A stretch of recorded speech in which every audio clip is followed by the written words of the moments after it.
pada malam hari ini dengan sama-sama melafazkan Ummul Kitab. Al-Fatihah.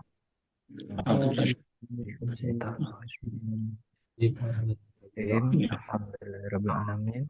Rahmanirrahim. Maliki yaumiddin.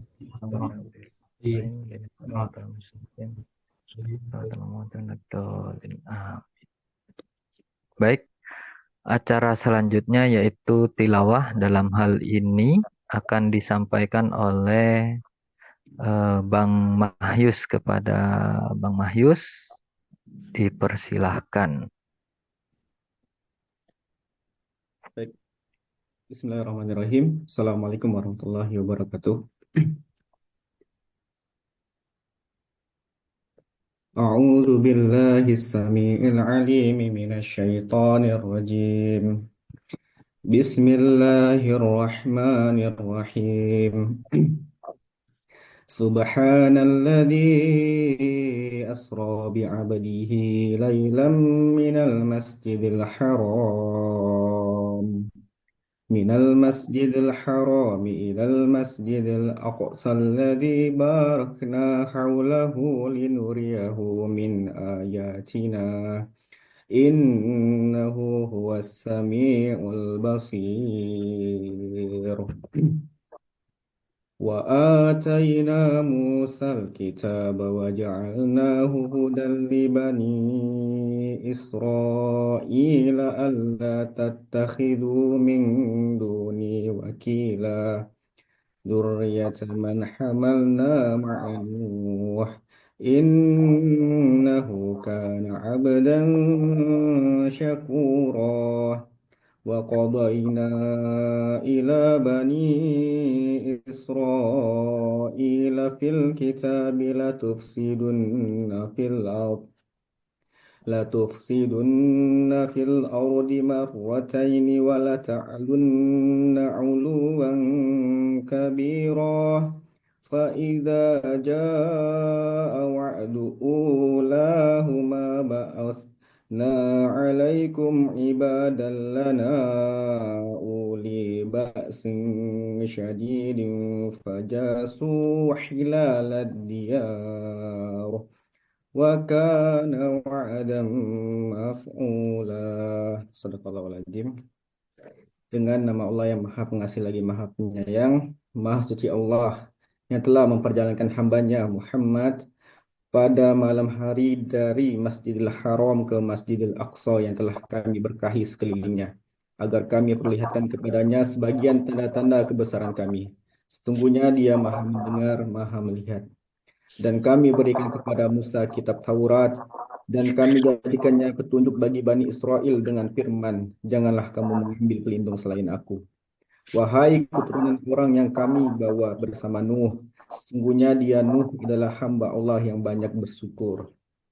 Dan kami tetapkan terhadap Bani Israel dalam kitab itu, kamu pasti akan berbuat kerusakan di bumi ini 2 kali, dan pasti kamu akan menyombongkan diri dengan kesombongan yang besar. Maka apabila datang saat hukuman bagi kejahatan yang pertama dari kedua kejahatan itu, kami datangkan kepadamu hamba-hamba kami yang berkasa. Lalu mereka merajalela di kampung-kampung. Itulah ketetapan yang pasti terlaksana. Maha benar Allah dengan segala firman-Nya. Assalamualaikum warahmatullahi wabarakatuh. Waalaikumsalam warahmatullahi wabarakatuh. Selanjutnya kata sambutan dari Ketua PW IKADI Kalbar. Dalam hal ini akan disampaikan oleh Bapak Kiai Haji Burhansyah. Kepadanya waktu dan tempat dipersilahkan.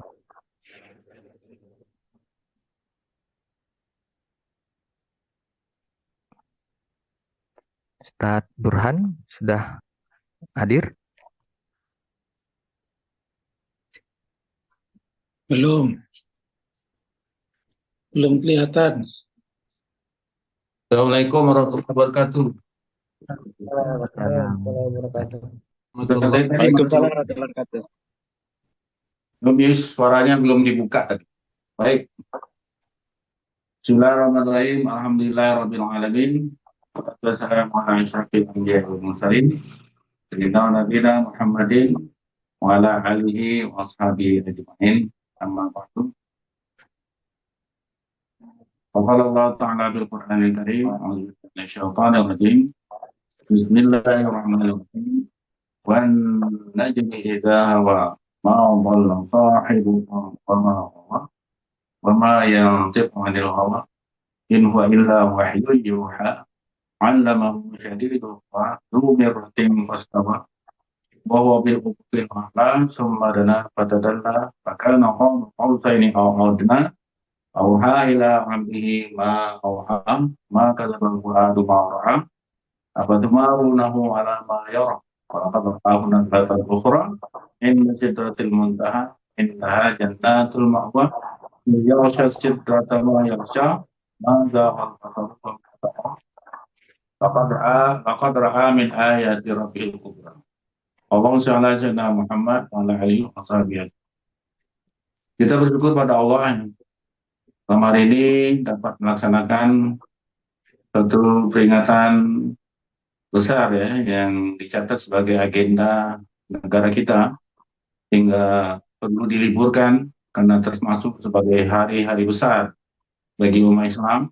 Ya, kita patut bersyukur di negeri Indonesia peringatan-peringatan yang besar seperti peringatan Maulid Nabi, peringatan Isra Mi'raj ini diagendakan secara nasional dan menjadi hari libur bagi pegawai negeri dan bagi dunia pendidikan. Artinya negara memiliki konsen penuh agar umat Islam itu merenung dalam satu hari 12 jam atau 24 jam merenung, mencari tahu atau mendalami akan hal ehwal tentang Isra Mi'raj itu. Maksudnya seperti itu. Bukan libur berarti libur tidak beraktivitas, tapi kita mendalami atau mengkaji, kemudian melakukan kegiatan-kegiatan seremonial atau tausiah seperti yang diselenggarakan pada malam hari. Tentunya atas nama pengurus wilayah IKADI Kalimantan Barat, kami pantas bersyukur pada Allah dan berterima kasih pada panitia yang telah menggagas kegiatan ini. Ya, kita IKADI adalah organisasi yang terdaftar di Republik di Kementerian Hukum dan HAM Republik Indonesia. Artinya agenda-agenda nasional seperti ini memang wajib kita laksanakan, sehingga apa yang dilakukan oleh penggagas kegiatan ini, panitia, tentunya sangat perlu kita berikan apresiasi yang sangat luar biasa. Walaupun kegiatan ini bersifat Zoom, ya tapi ini bisa menjangkau kemana-mana. Terima kasih kepada Ustadz Alvan, Ustadz Dr. Didi Nurhalis, ya, yang bisa menyampaikan kata sambutan dan juga tausiahnya. Terima kasih pada seluruh panitia dan terima kasih pada seluruh jamaah yang mengikuti acara ini. Semoga kegiatan ini bermanfaat. Terlebih kurang kami mohon maaf jika terdapat kekurangan dan kehilafan, dan semoga kita semua dapat menghayati apa yang disampaikan Ustadz Alvan nanti. Terima kasih. Wassalamualaikum warahmatullahi wabarakatuh.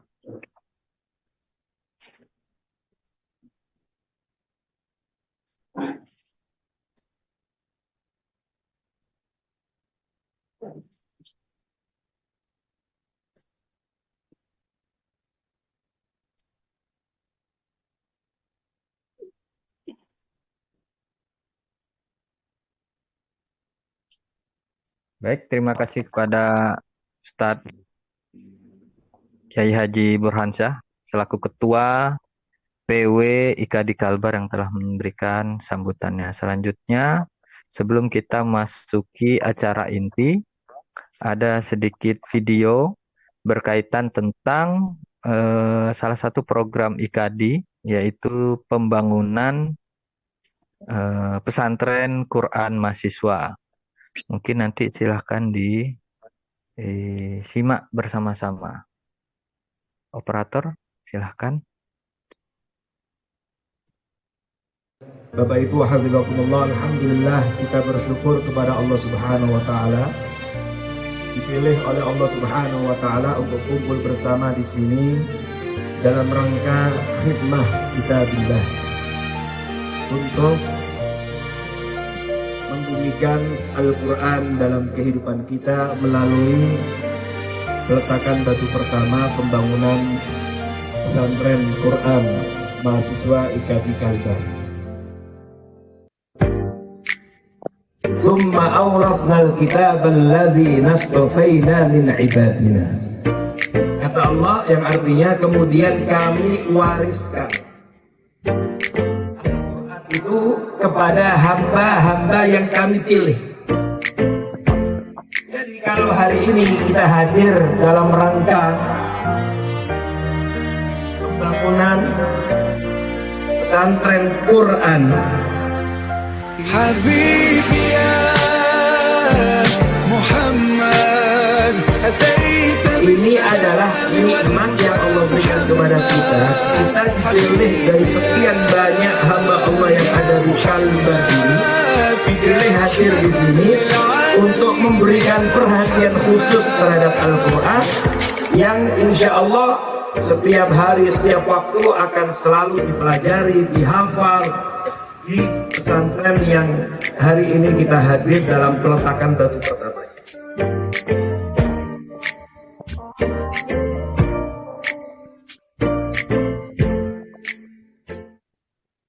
Bapak Ibu hafizakumullah, alhamdulillah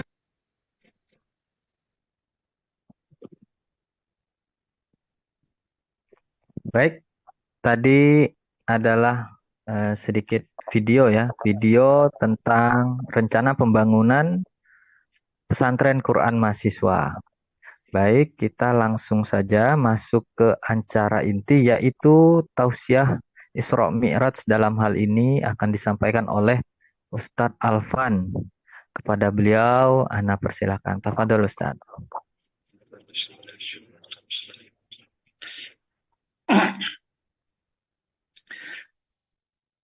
Bismillahirrahmanirrahim. Assalamualaikum warahmatullahi wabarakatuh. Waalaikumsalam warahmatullahi wabarakatuh. Alhamdulillah, yang jawab cukup ramai. Kedengaran ada 8 orang dari 161. 161 kedengaran suaranya cuma 8 orang. Insya Allah semuanya yang hadir diberkahi Allah Subhanahu wa taala. Alhamdulillah.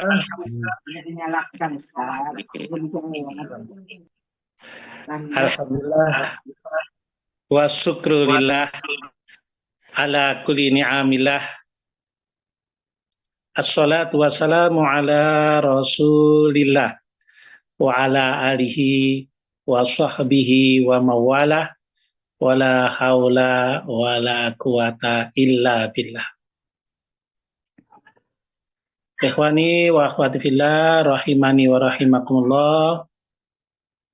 Alhamdulillah, atas izin Allah pada malam hari ini kita dipertemukan oleh Allah melalui jalur online yang tidak pernah kita pikirkan 10 tahun yang lalu kita bisa berjumpa melalui online.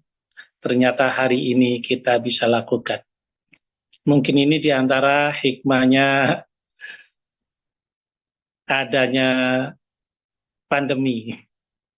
Karena hebohnya online ini adalah ketika ada pandemi. Alhamdulillah, kita hari ini dengan izin Allah melakukan peringatan Isra Mi'raj Nabi Muhammad SAW dengan tema meneladani kisah perjalanan Rasulullah. Nah, ini yang akan kita bahas karena online ini nampaknya aktivitasnya sangat terbatas. Maka mungkin materinya ya sekitar kurang lebih setengah jam. Nggak usah lama-lama. Kalau kelamaan nanti bosan. Baik, kita awali sama-sama dengan berselawat kepada Nabi. Allahumma shalli ala Muhammad. Allahumma shalli ala Muhammad. Allahumma shalli ala Sayyidina Muhammad.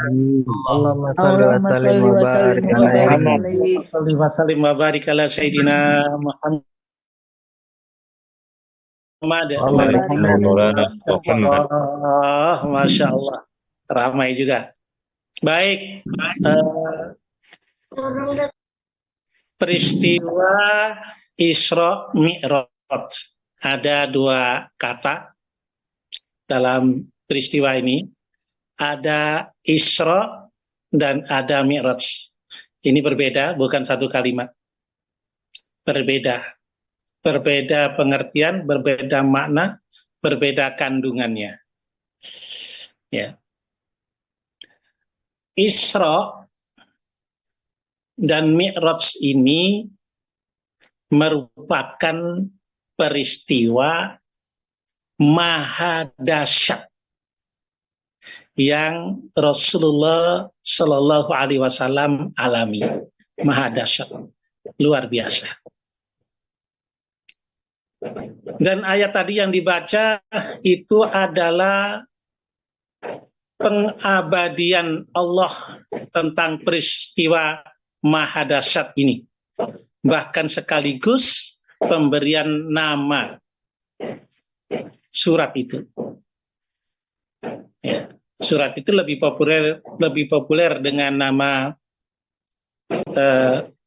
surat peristiwa Isra Mi'raj, ya, daripada surat Bani Israel. Ya. Maaf, ini kedengaran suara petasan di luar.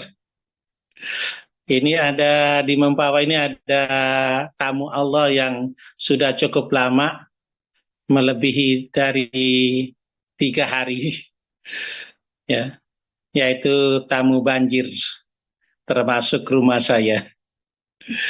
Datangi tamu banjir oleh Allah Subhanahu wa Ta'ala. Insya Allah namanya tamu dari Allah, tentulah akan membawa kebaikan, akan membawa keberkahan, akan membawa hikmah. Dan sudah melebihi dari 2.000 jiwa yang kena banjir di Mempawah ini. Termasuk rumah saya sudah kena. Baik, kita kaji sejenak tentang peristiwa Isra Mi'raj ini. Dari ayat yang dibaca oleh Qori dalam tilawah tadi, yaitu surat Al-Isra ayat pertama. Inilah yang banyak menjadikan kajian-kajian di peristiwa Isra Mi'raj. Sebenarnya kandungan ayat ini adalah menunjukkan dahsyatnya peristiwa. Dahsyatnya peristiwa. Subhanalladzi asra jangan diartikan berjalan di waktu malam. Karena berjalan di waktu malam itu dari kata-kata saro, bukan asro. Asra itu diperjalankan, bukan berjalan. Sering kita dengar ada orang yang menyampaikan dalam tausiahnya berjalan di waktu malam. Sampai ada buat guruan, siapa yang begadang waktu malam itu lagi Isra. Itu ngada-ngada itu. Ya. Beda dengan saro. Kalau asra itu artinya diperjalankan. Jadi Rasulullah merupakan seorang hamba Allah. Kenapa disebut hamba? Karena sudah melakukan pengabdian. Di beberapa riwayat beda-beda, ada yang 10 tahun, ada yang 12 tahun, ada yang 13 tahun. Masa kenabian Rasulullah diisrakan. Jadi Rasulullah diisrakan itu perjalanannya dari masjid ke masjid. Minal Masjidil Haram ilal Masjidil Aqsa. Jadi ini menggambarkan bahwa perjalanan Rasulullah itu adalah perjalanan masjid. Masjid ini. Jadi identik dengan masjid.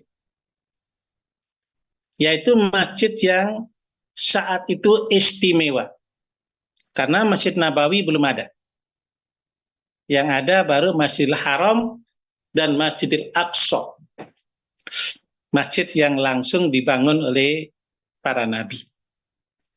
Jadi inilah peristiwa dari masjid ke masjid.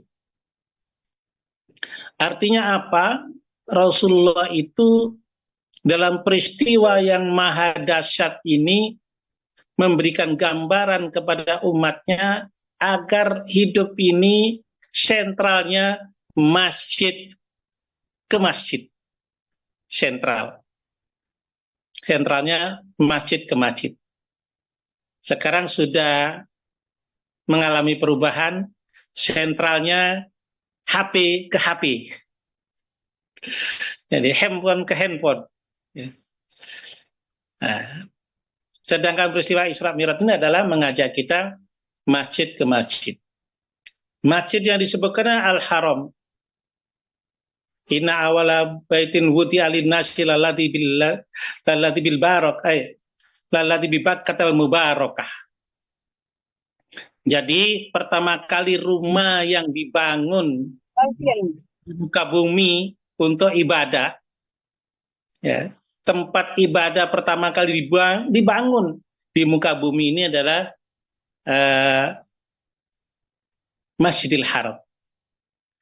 Di Bakkatal mubarakah.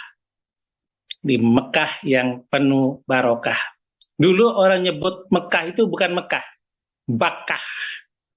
Maka ayatnya menggunakan kata-kata di Bakkah, Bakkah. Nah, di Indonesia nggak kenal dengan bahasa Bakkah. Al-Quran menggunakan bahasa Bakkah. Karena orang-orang Arab dulu menggunakan bahasa Bakkah, bukan menggunakan bahasa Mekah. Adalah tempat ibadah pertama kali dibangun, wudi'ah. Kemudian Masjidil Aqsa. Aqsa itu artinya jauh.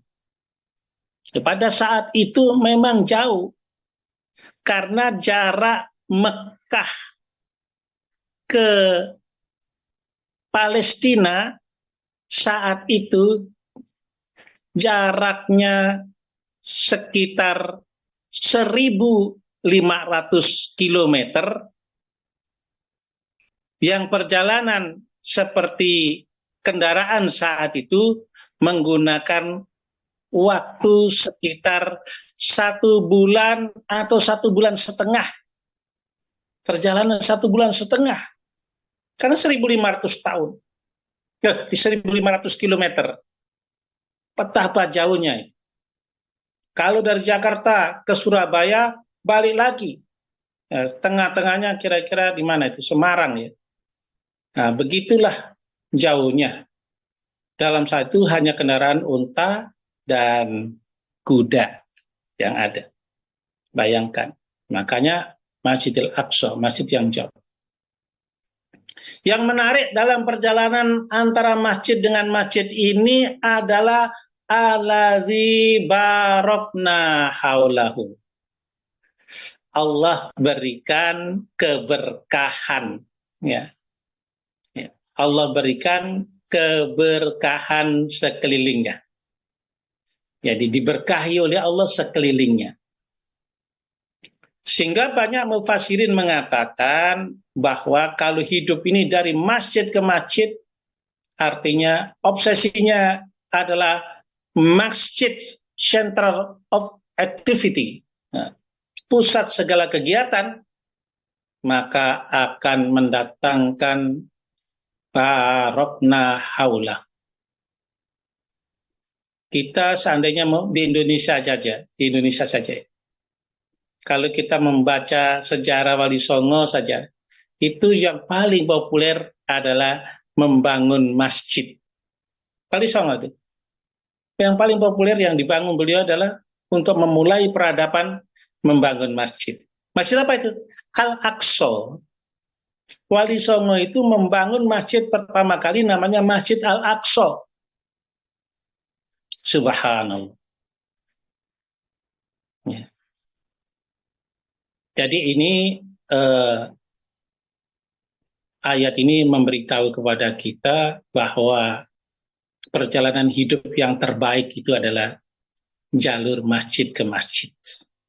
Sumber keberkahan yang paling besar adalah masjid ke masjid. Untuk apa? Linuriyahu min ayatina. Yaitu agar kami memperlihatkan kepada sebagian tanda-tanda kebesaran kami. Untuk memperlihatkan kebesaran Allah Subhanahu wa Ta'ala. Maha besarnya Allah, ya, maha agungnya Allah tergambar dalam ayat ini. Ya, sesungguhnya Allah Maha mendengar dan Maha melihat. Ikhwati wa akhwati fillah rahimani wa rahimakumullah. Dari ayat ini adalah gambaran bahwa terjadi perjalanan yang paling menonjol minal Masjidil Haram ilal Masjidil Aqsa. Ya. Kenapa? Kalau kita buka hadis, Syekh Ali An-Tabawi Mesir itu membuat satu buku khusus, satu kitab khusus tentang masalah Isra Mi'raj dengan rincian-rincian. Beliau menceritakan antara perjalanan Nabi dari Masjidil Haram ke Masjidil Aqsa itu ada 16 peristiwa. Mengutip dari hadis-hadis Isra Mi'raj. 16 peristiwa yang disaksikan Nabi, yang didialogkan langsung dengan Jibril. Kesimpulan setelah saya baca dari 16 peristiwa perjalanan Nabi itu ada 3 macam. Yang nomor 1 yang paling utama adalah gangguan jin, setan, ifrit. Jadi gangguan setan yang pertama kali penghambat masjid ke masjid ini. Jadi kalau orang susah ke masjid, itu memang asli produk. Kok nggak ada yang jawab ya? Asli produk setan. Asli produk jin. Asli produk iblis. Karena Rasulullah pertama kali yang menghambat, menghadang, mengganggu, itu adalah jin ifrit. Maka Jibril mengajari a'udzu bikalimatillahi tammati allati la yujawijuna baru wal fajir min syarri ma khalaq dan seterusnya. Kemudian pertama saya simpulkan 3 dari 16 peristiwa itu. Yang pertama, hidup ini dalam perjalanan hidup ini selalu diganggu setan. Sehingga Allah menggunakan istilah aduwwum mubin. Musuh yang sangat-sangat nyata. Tidak satu ayat, berulang-ulang ayat. Inna syaitana aduun fatahidu aduwa. Setan itu memang musuh, maka betul-betul jadikan musuh. Alam ahad ilaikum ya bani Adam alla ta'budu syaitan. Innahu lakum aduwwum mubin. Aduwwum mubin. Memang musuh yang nyata. Itu pertama kali. Yang kedua, perjalanan itu melihat peristiwa-peristiwa yang negatif, yang mengerikan. Ada orang-orang yang memukul kepalanya, ada orang-orang yang memotong lidahnya, dan macam-macam peristiwa-peristiwa itu. Artinya apa? Peristiwa-peristiwa keburukan, kejelekan ini paling banyak dari 16 itu. Ya. Dari 16 itu menceritakan keburukan itu 9 macam. 9 macam. Ya, ada yang macam-macam ceritanya. Kalau saya ceritakan banyak amat. Nah, itu kesimpulan yang kedua. Jadi manusia itu dalam perjalanan hidupnya, karena ini peristiwa perjalanan ini kan 2 ya. Isra artinya horizontal, mi'raj artinya vertikal. Gitu. Jadi kita membahas yang horizontal dulu. Artinya perjalanan dunia. Perjalanan di dunia ini ternyata ada 3 model. Model pengikut setan, dikacau oleh setan.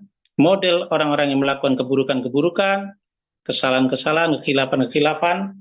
Dan yang ketiga adalah model orang yang melakukan kebaikan. Di antara kebaikan itu adalah yang dicontohkan dalam kisah itu, yaitu orang memanen padi. Dipanen di depan, di belakang sudah ada lagi. Dipanen yang belakang, di depan sudah ada lagi. Terus panen tak ada habis-habisnya. Siapa itu? Itulah yang insya Allah andil membangun lembaga pendidikan untuk mahasiswa yang dibikin oleh Kadi, insya Allah. Mudah-mudahan kita ikut andil semuanya. Ya, orang yang ahli sedekah, ahli infak, ahli zakat, ahli hibah, dan seterusnya akan memanen yang tidak ada putus-putusnya. Subhanallah. Baik, ikhwatullah, ini perjalanan dari Masjidil Haram ke Masjidil Aqsa, yaitu peristiwa yang sifatnya horizontal, yang dimana horizontal itu yang paling baik adalah dari masjid ke masjid akan mendatangkan keberkahan. Artinya obsesi kita adalah masjid.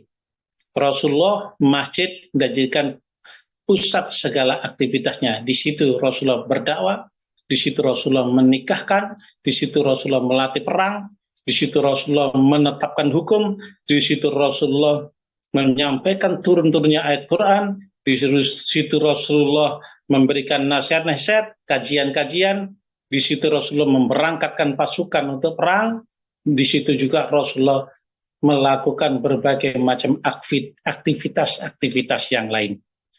Maka masjid, nah ini peristiwa yang bersifat horizontal.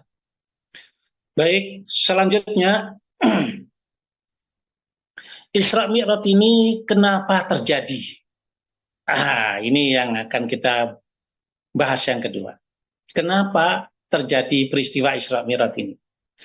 Pendapat yang paling banyak terjadinya Isra Mi'raj itu adalah sebagai tasliyah. Tasliyah. Apa tasliyah itu? Menghibur. Menghibur. Jadi Rasulullah itu dihibur oleh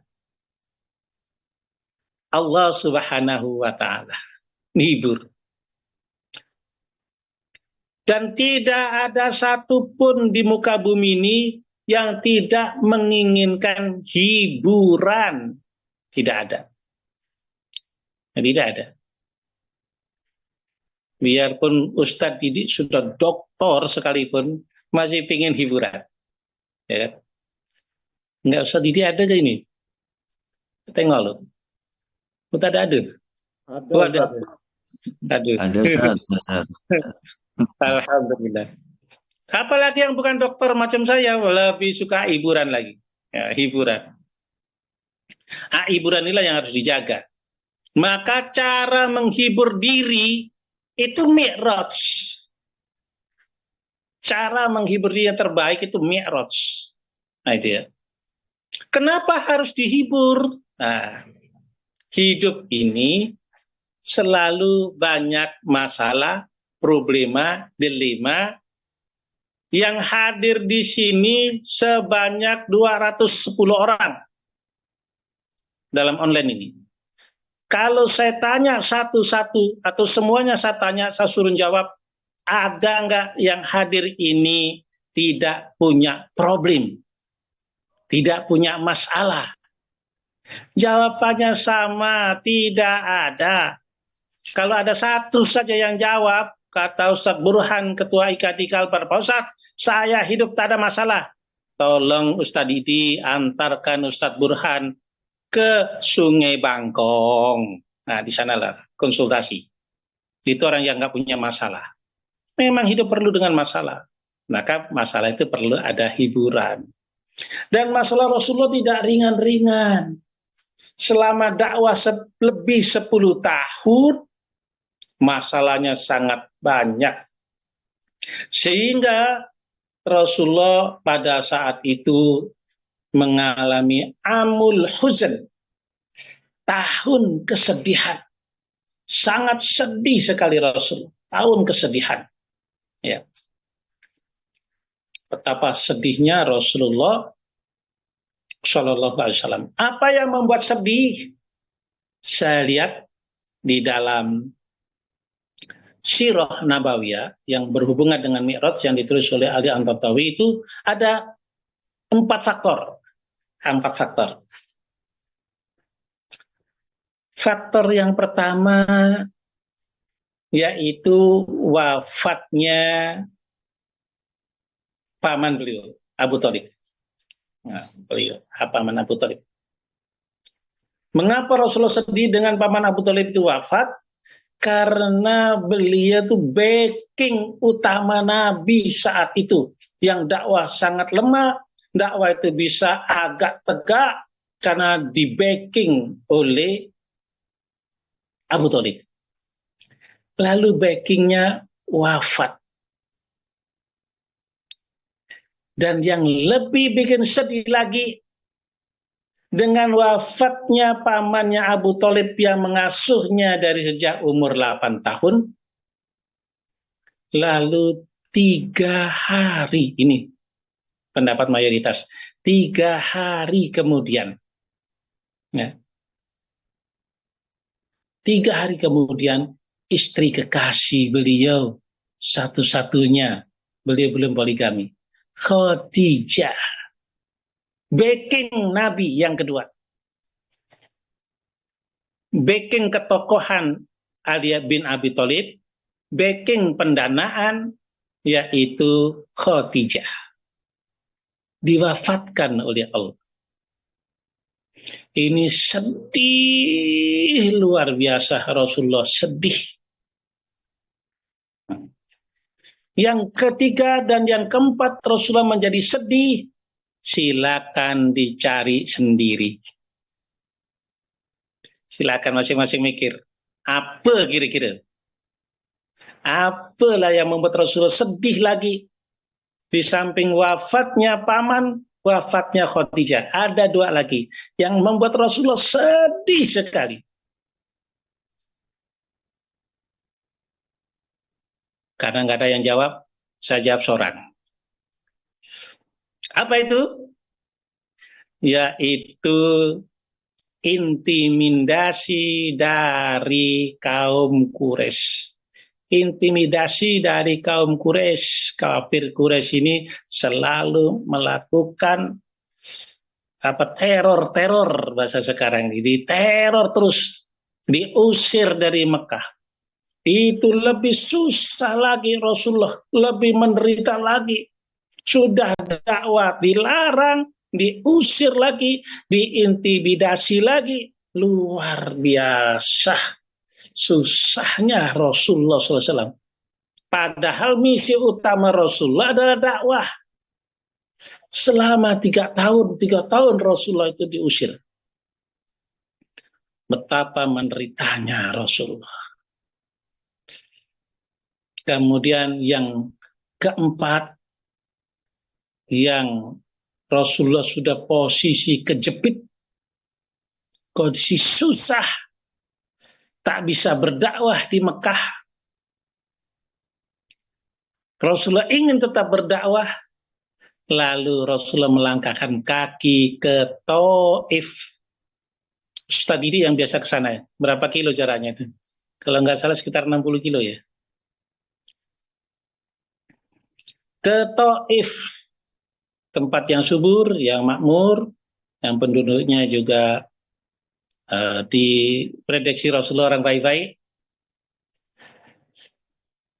Ternyata kehadiran Rasul di Taif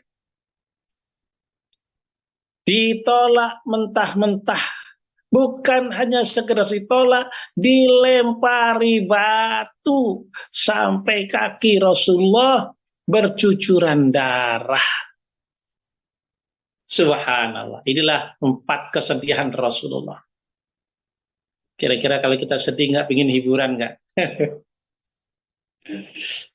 Kalau nggak bikin hiburan, stres. Maka perlu ada hiburan. Tapi hiburannya yang paling ideal adalah vertikal. Ya, bukan ke pasir panjang, bukan ke pantai mana, bukan ke tempat-tempat mana. Itu nggak salah. Rihla nggak salah. Tapi jadikan sarana itu untuk tafakur, untuk semakin dekat kepada Allah Subhanahu wa Ta'ala. Sehingga ada ulama menulis begini, setelah Rasulullah di Sidratul Muntaha ditanya oleh Allah, "Ya Muhammad, kau sedih karena kehilangan istrimu, kehilangan pamanmu. Sekarang posisi di sini kelihatan nggak pamanmu?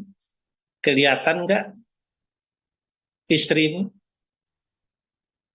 Nah, jadi seakan-akan Rasul dimi'rajkan ini juga ada teguran Allah tentang bersandar dalam dakwah.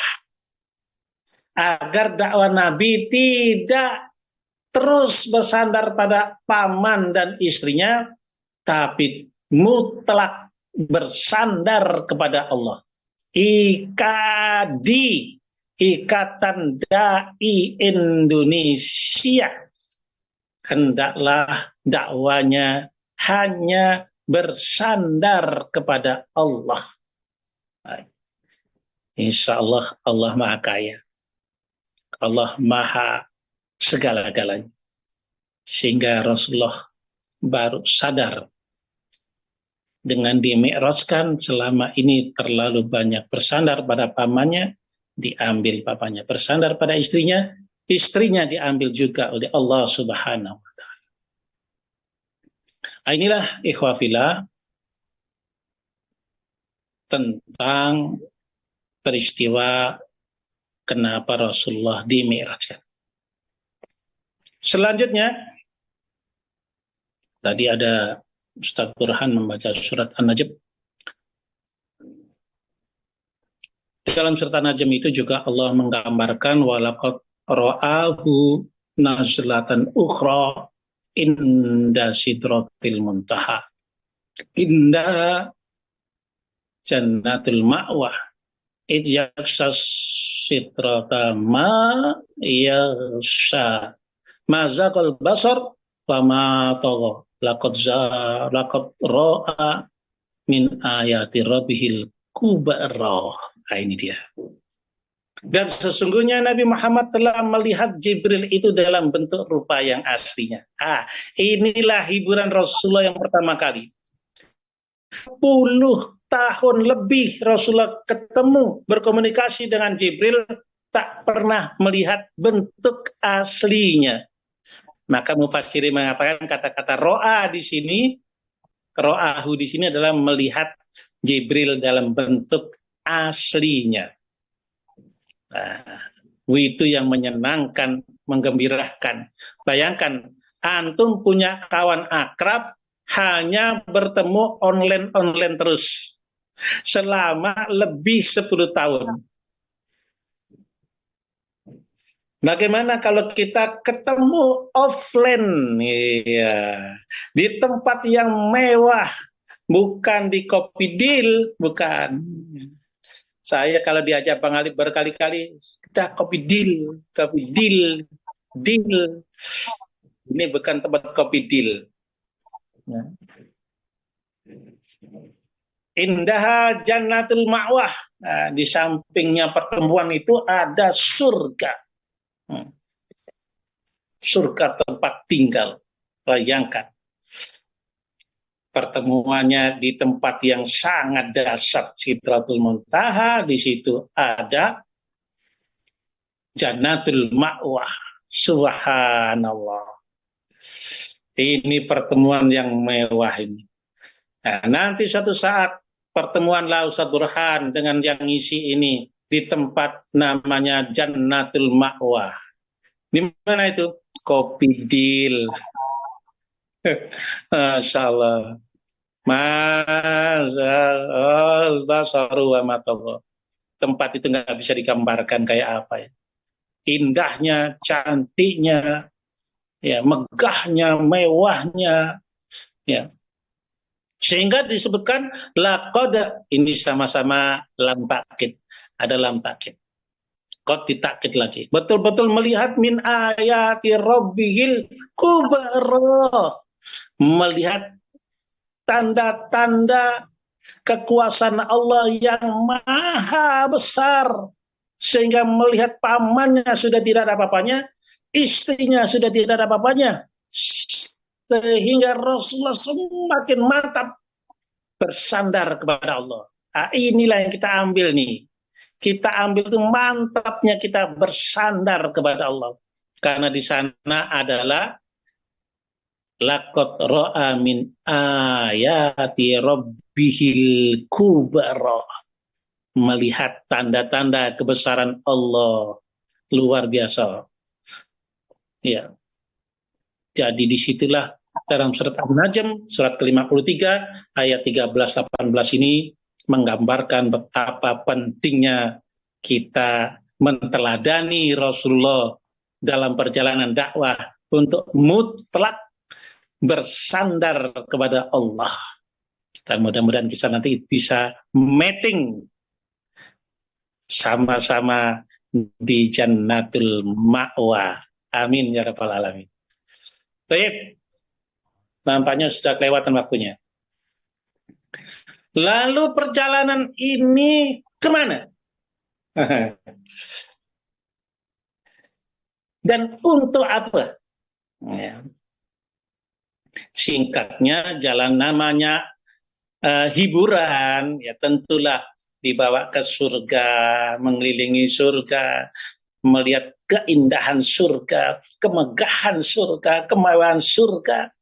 Ya, diceritakan katanya Nabi Ilyas begitu ngeliat surga nggak mau balik lagi karena tersemsem, terpukau, terperangah, terheran-heran. Inilah Rasulullah dihibur oleh Allah melihat langsung surga, juga menyaksikan neraka. Dan lebih menariknya lagi adalah liqa'u rabbihi, menjumpai Allah untuk sebelum balik ke Masjidil Haram, ke Mekah, berjumpa Allah untuk mengambil oleh-oleh. Nah, itu dia. Itulah dia. Jadi kalau perjalanan jauh, rata-rata kita membawa oleh-oleh.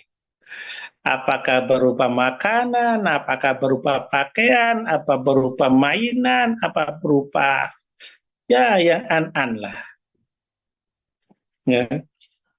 Dan Rasulullah perjalanan begitu jauh, ya, jauhnya Mi'raj itu nggak terbayangkan, ya, nggak terbayangkan. Karena saya buka di Google, penemuan terakhir 2022 atau 2000 berapa itu?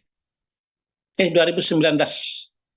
NASA telah memperbaiki dan memperpanjang jarak teropongnya tentang planet-planet yang ada di jagat raya ini, berhasil memperkirakan jumlah planet itu sebanyak 1,36.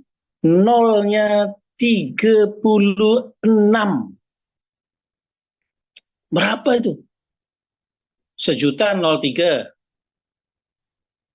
06. 1003. 1.006. 1 miliar 09. 1 triliun nolnya 12. Ya. Kalau 1 nolnya 36. NASA tidak menyebutkan berapa itu. 1036 planet. Kalau kita pergi ke ekuator, ya, di sana hanya 2 miliar. Itu penemuan tahun berapa? Tahun 2, kalau nggak salah tahun 1000 berapa? 1900 berapa? Ya, itu dulu. Yang terakhir telah direvisi semuanya, jumlah planet itu sebanyak 1036 dilewati Rasulullah. Ternyata NASA belum menemukan langit pertama. Langit pertama belum selesai. Sudah menjumpai 1036 planet. Planet di atas bintang. Bintang lebih kecil. Bintang itu jumlahnya 100 kali planet. Buka itu di Google tuh, tentang penelitian NASA, jumlah planet di jagat raya ini. Nah, ini dia Isra Mi'raj, menarik, dahsyat. Kalau kita vertikal, dahsyat. Nah, itu kedahsyatan Allah yang harus kita fungsikan saat ini. Bukan kedahsyatan teori dan akal-akal saja. Nah, itu. Baik, ikhwah fillah. Jadi Rasulullah itu perjalanan yang jauh ini ingin membawa oleh-oleh yang diberikan dari Allah buat seluruh umatnya bisa dapat semuanya. Bayangkan tuh. Kita jangankan untuk satu RW, satu RT pun kita tak pernah membawa oleh-oleh. Cukup itu satu RT. Paling tetangga kanan, kiri. Depan nggak dapat, belakang nggak dapat. Masya Allah.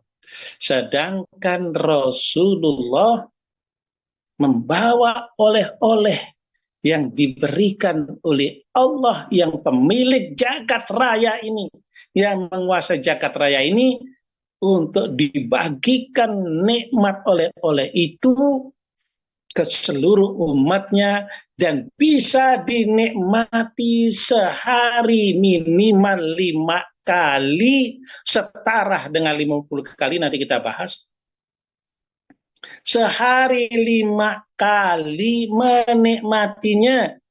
Tidak ada punya orang yang oleh-olehnya bisa dinikmati sehari 5 kali selama hidup. Bahkan oleh-oleh itu bisa dinikmati di alam barzah, oleh-oleh itu dinikmati nanti sampai di akhirat. Luar biasa. Maka harus kita rasakan kalau kita menerima oleh-oleh dari Rasul yang diberi oleh pemilik jagat raya, harus bisa menjadi nikmat. Harus bisa menikmati. Kalau nggak bisa menikmati, tadi ada jin ifrit yang menghalanginya.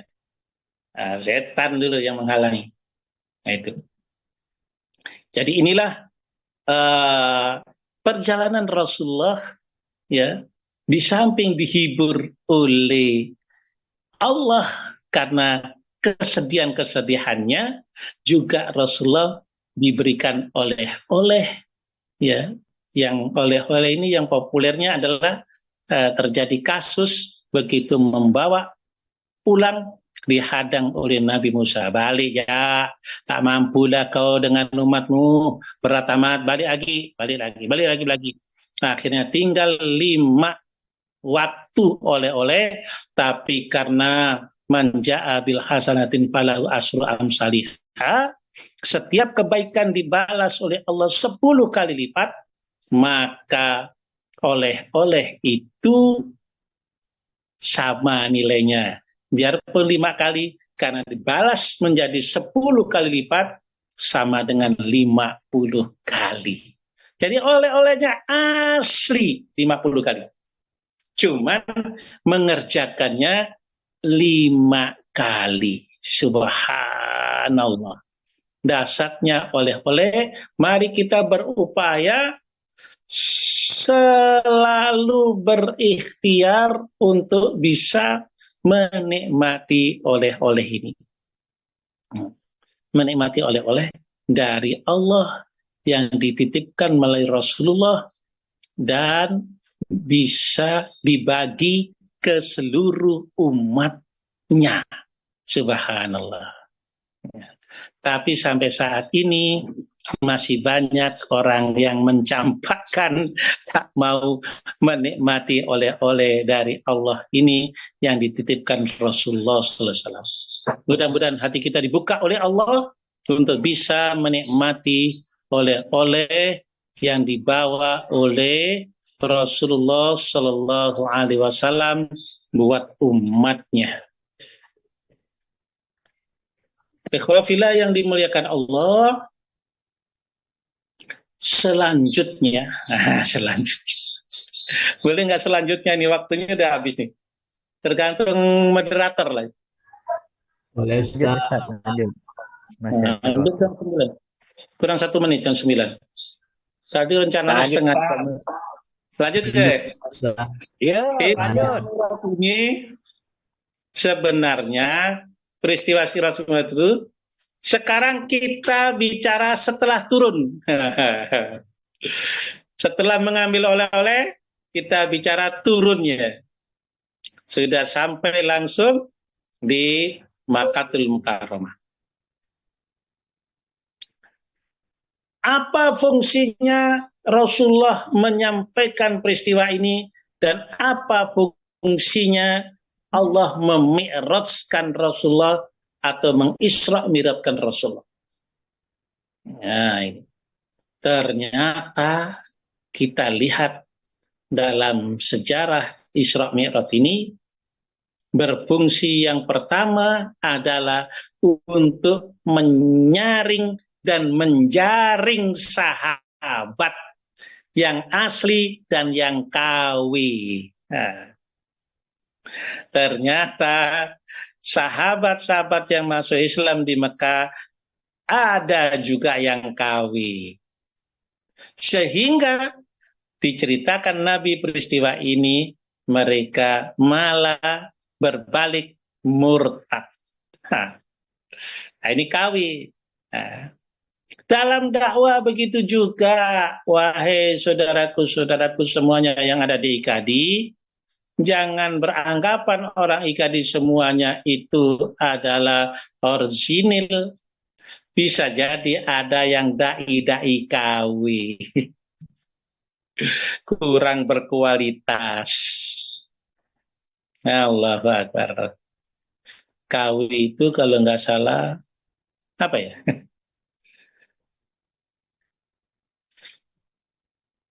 Jadi orang-orang yang akidahnya masih rapuh pada saat itu menolak. Bahkan murtad, bahkan berpaling, tidak percaya dengan Rasul. Maka dikuatkan oleh Abu Bakar Siddiq, sehingga Abu Bakar Siddiq bergelar.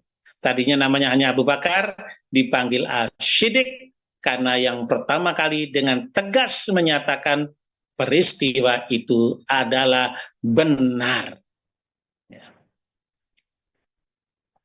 Mengapa sahabat harus disaring dan dijaring? Karena dakwah ada fase berikutnya setelah Isra Mi'raj. Peristiwa Isra Mi'raj ini adalah awal mula ditetapkan hukum syariat yang sebelumnya tidak ada satupun hukum syariat. Yang ada adalah al-aqidah, ya, keimanan, ya, keyakinan. Belum ada ketetapan hukum apapun pada saat itu.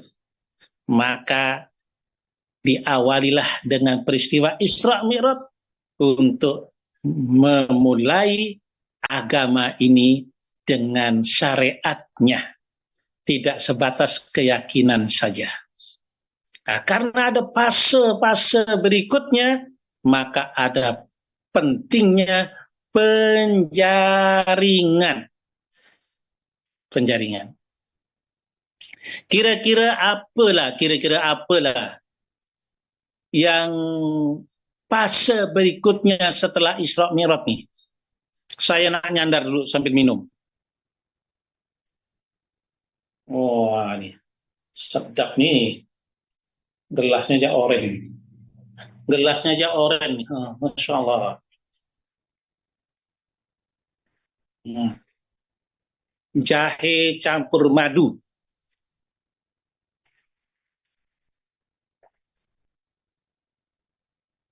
Masya Allah, Alhamdulillah.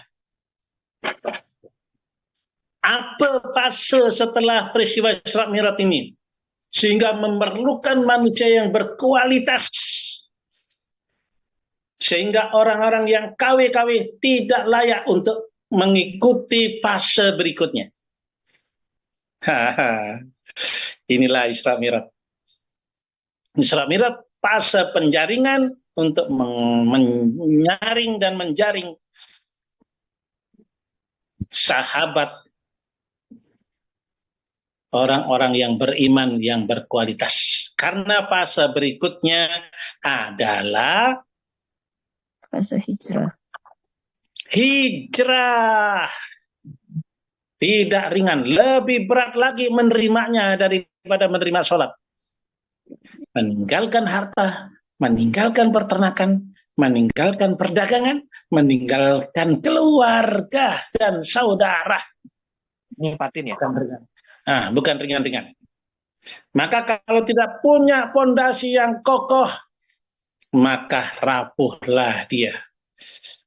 Karena jarak Mekah Madinah itu 400 lebih kilometernya. Masya Allah. Sebagian besar mayoritas berjalan kaki. Oleh sebab itu, karena ada fase hijrah yang diperlukan, maka itulah dijaring dulu, disaring dulu melalui peristiwa Isra Mi'raj. Subhanallah. Ayyuhal ikhwati rahimani wa rahimakumullah. Setelah peristiwa hijrah, baru ada aturan-aturan, ketentuan-ketentuan, hukum-hukum, syariat-syariat yang harus dijalankan. Setelah sholat itu turun syariat puasa di bulan Ramadan.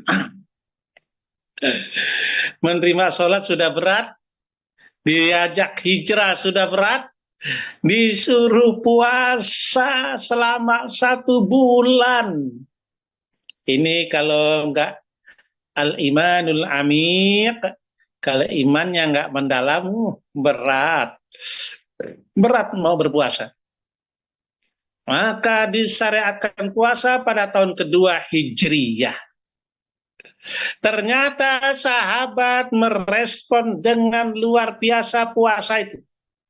Disambut dengan gembira, disambut dengan sukaria, disambut dengan semangat, disambut dengan girah luar biasa. Sehingga bersamaan dalam bulan Ramadan tahun kedua Hijriah itu ada perintah lagi yang berat lagi. What is this? What is this? Jihad fisabilillah. Jihadu fisabilillah. Berjuang di jalan Allah. Tahun itu disyariatkan puasa karena nampak semangat sahabat itu merasa hebat. Puasanya itu tidak mengganggu sedikit pun aktivitas dakwanya, aktivitas kerjanya, etos dakwanya, maka langsung diuji lagi Allah, dites lagi kedalaman akidahnya, kekuatan imannya dengan disyariatkan untuk berjihad di jalan Allah. Maka disitulah perjalanan Isra Mi'raj memulainya. Dengan kuatnya menerima Isra Mi'raj, maka dia akan kuat untuk berhijrah. Dengan kuatnya hijrah, pasti dia kuat berpuasa. Dengan kuatnya berpuasa, dia pasti mampu untuk berjihad. Harusnya gitu mindsetnya. Mindsetnya harus gitu. Jangan mindsetnya itu puasa budaya, puasa budaya. Puasa bukan budaya.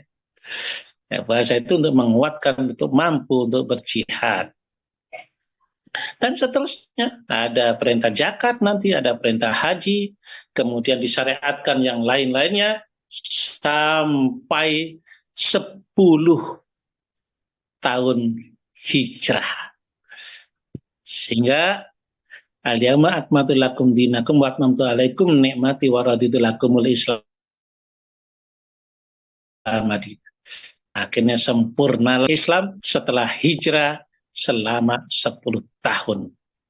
Apa yang kita ambil di balik peristiwa Isra Mi'raj sampai 10 Hijriah ini, dan terjadinya itu di bulan Rajab yang memisahkan diri dari bulan haram, di luar kawan-kawannya, kawannya menyatu, Zulqa'dah, Zulhijjah dan Muharram, tapi Rajab memisahkan diri, di dalamnya ada Isra Mi'raj. Ini istimewa sekali. Karena Isra Mi'raj dan aturan-aturan yang diturunkan oleh Allah itu bukanlah beban. Bukanlah penderitaan. Bukan sebuah kesulitan. Tetapi membuat satu sistem dan peradaban baru. Sehingga sistem dan peradaban baru yang merombak 180 derajat peradaban jahiliyah menjadi peradaban Islamiyah. Artinya apa? Peristiwa Isra Mi'raj adalah peristiwa start untuk membuat sebuah sistem dan peradaban. Maka Islam adalah agama yang menegakkan sistem dan peradaban. Bukan agama ritual. Jangan sampai kita terjebak Isra Mi'raj hanya mengajak kita sebagai orang yang melakukan ritual.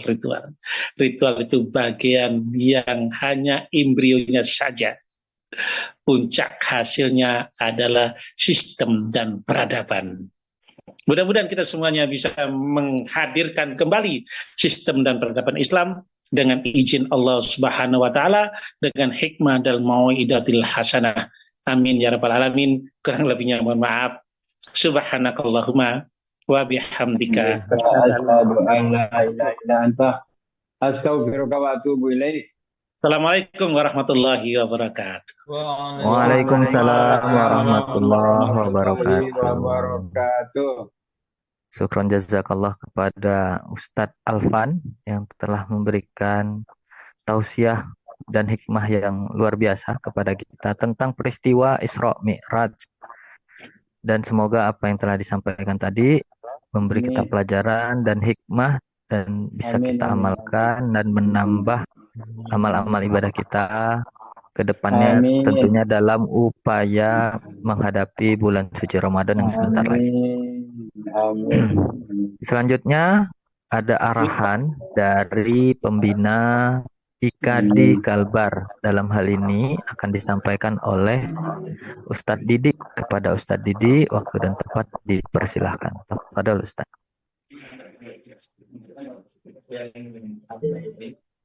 Tes. Suara kelihatan? Jelas Ustaz. Jelas. Lanjut. Saya boleh minta dijadikan host? Ada yang mau saya share?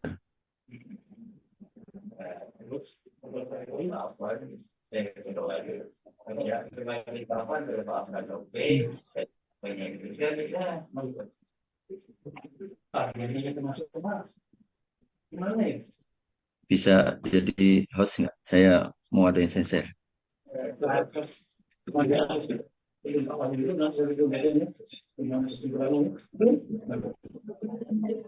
Ya.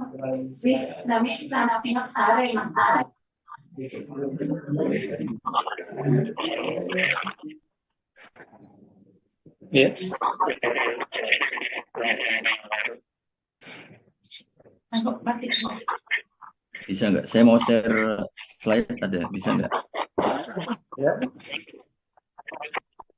Bisa ya? Oke, bisa ya? Oke, sip. Oke, alhamdulillah. Oke, bismillahirrahmanirrahim. Assalamualaikum warahmatullahi wabarakatuh. Waalaikumsalam warahmatullahi Innal wabarakatuh. hamdalillah nahmaduhu wa nasta'inuhu wa nastaghfiruh wa na'udzu billahi min syururi anfusina wa sayyiati a'malina may yahdihillahu fala mudilla lahu wa may yudlil fala hadiyalah. Asyhadu an la ilaha illallah wahdahu la syarika lah wa asyhadu anna Muhammadan abduhu wa rasuluhu la nabiyya ba'dah. Allahumma salli ala nabiyyina Muhammad Allahumma salli wa wa ala sallim wa barik alihi wa alaihi. sahbihi wa sallim ajma'in wa ba'd. Alhamdulillah, pertama kita panjatkan puji syukur kehadirat Allah Subhanahu wa taala. Salawat serta salam kita aturkan kepada Nabi Allah Muhammad sallallahu alaihi wasallam, Sallallahu alaihi keluarga, wasallam. sahabat serta seluruh umatnya hingga akhir zaman.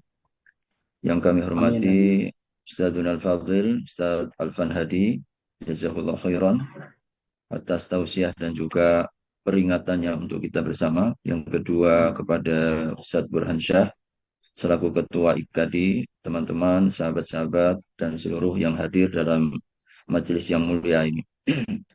Di kesempatan malam hari ini, mungkin ada satu pesan spirit untuk menguatkan kembali apa yang telah disampaikan oleh Ustadz Alfan, terutama terkait dengan agenda besar kita.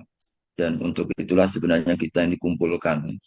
Jadi kita ingin mengambil momentum peristiwa Isra dan Mi'raj ini, bagian penting titik tolak langkah kita untuk memiliki cita-cita, memiliki mimpi, memiliki harapan yang sangat besar. Tidak ada lain, harapan yang lebih besar adalah bagaimana agar agama dan dakwah Islam ini semakin membahana, i'la'i kalimatillah semakin tinggi, dan dapat diterima oleh seluruh lapisan masyarakat. Tadi Ustadz Alfan sudah sampaikan, saya ingin sampaikan secara umum bahwasanya Amul Husni yang melintasi daripada peristiwa Isra dan Mi'raj ini ya. Wadal iman rahimakumullah. Ya. Peristiwa inilah yang kemudian melingkupi dari Amul Husni ini ya. Tadi disampaikan Ustadz Alfan ya. Jadi dari cacian, embargo sosial sampai wafatnya Paman Abu Thalib, hingga kemudian minta pertolongan dan bantuan ya, sehingga ditolak ya, maka Allah Subhanahu wa taala memberikan satu hiburan ya kepada beliau. Namun apa setelah Isra dan Mi'raj ini yang kita inginkan adalah meningkatnya level perjuangan kita. Dan itu yang dilakukan oleh yang dialami, kemudian juga sejarah membuktikan itu. Setelah peristiwa Isra dan Mi'raj ini ada perjuangan politik, ada seruan hijrah, ada kewajiban berperang, dan akhirnya era kemenangan Islam. Maka patut untuk menjadi renungan bagi kita bersama bahwa momentum peristiwa Isra dan Mi'raj bukan hanya sebatas ya rutinitas atau seremonial untuk kita peringati.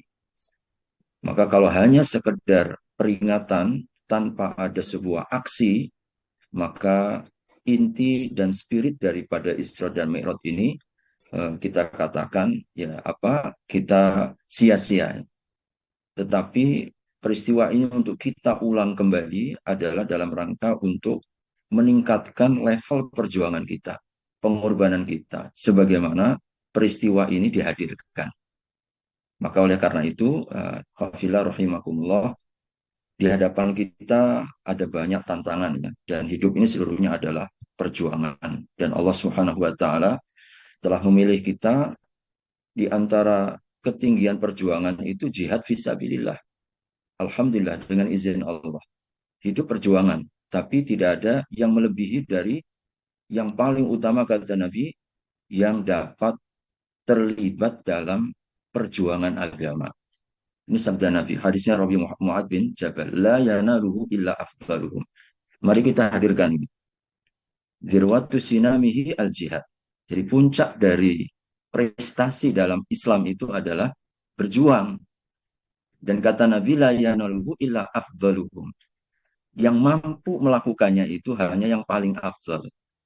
Alhamdulillah, dengan izin Allah, tanpa kita membanggakan diri, kita dikumpulkan dalam majelis ini, dalam forum ini adalah untuk perjuangan ini. Dan di antara keagungan fisabilillah sampai 33 ayat ya.